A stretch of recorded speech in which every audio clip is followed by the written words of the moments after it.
नमस्कार मित्रांनो, मी Ganga Prasad.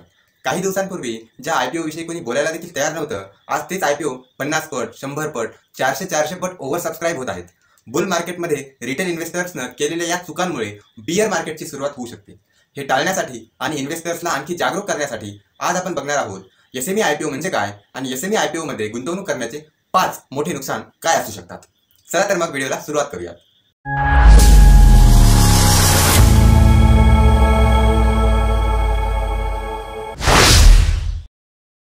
SME IPO म्हणजे काय? एसएमई म्हणजे स्मॉल मीडियम इंटरप्राइज आयपीओ। अशा स्मॉल आणि मीडियम कंपन्या ज्यावेळेस आयपीओला येतात तेव्हा आपण त्याला एसएमई आयपीओ असं म्हणतो। जसं मेन बोर्ड आयपीओ एनएससी आणि बीएससी वर लिस्ट होतात, तसं ह्या ज्या कंपन्या आहेत ह्या एनएससी इमर्ज आणि बीएससी एसएमई या प्लॅटफॉर्मवर लिस्ट होत असतात। एसएमई आयपीओ मध्ये गुंतवणूक करण्याचे आपण 5 नुकसान बघूया। पहिली गोष्ट, लॅक ऑफ प्रॉपर डिस्क्लोजर, म्हणजे जी महत्त्वाची माहिती आहे, ज्या माहितीच्या आधारावर इन्व्हेस्टर गुंतवणूक करतात अशी माहिती या कंपन्या प्रोव्हाइडच करत नाही। म्हणून जे गुंतवणूकदार आहेत ते कन्फ्यूज होतात आणि कन्फ्यूज होऊन चुकीचे निर्णय घेतात। दुसरी गोष्ट आहे ऑपरेटर गेम।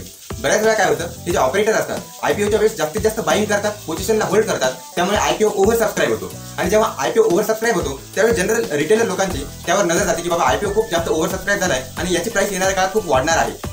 म्हणून आपल्यासारखे रिटेलर त्यामध्ये पोझिशन घेतात। पोझिशन घेतल्यामुळे बाईंगचं जे प्रेशर आहे ते खूप जास्त वाढतं आणि प्राइस वर जातो।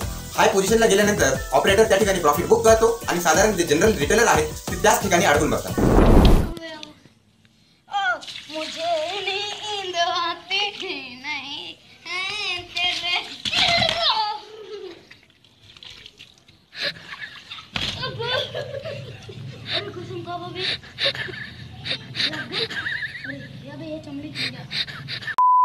तिसरी गोष्ट, 6 मंथ्स फॉर रिझल्ट। जे मेन बोर्ड कंपन्या असतात त्यांना स्वतःचे क्वार्टरली रिझल्ट दाखवण्यासाठी 3 महिन्याचा कालावधी असतो। ते 3 महिन्याला एकदा क्वार्टरली रिझल्ट दाखवतात, वर्षातून 4 वेळा दाखवतात। परंतु एसएमई कंपन्या 6 महिन्याला एकदा रिझल्ट दाखवतात आणि एवढा मोठा टाइम पिरियड असल्यामुळे मधात मॅनिप्युलेशनचे चान्सेस जास्त वाढत असतात। मी अशा पण एसएमई कंपन्या बघितल्या आहेत की त्यांच्या बिझनेस मॉडेलमध्ये प्रॉफिट करणं पॉसिबलच वाटत नाही, परंतु त्या देखील प्रॉफिट बनवतात। रिलेटेड पार्टीकडून किंवा अदर ट्रान्झॅक्शनच्या माध्यमातून 1-2 करोडचा प्रॉफिट त्या दाखवत असतात।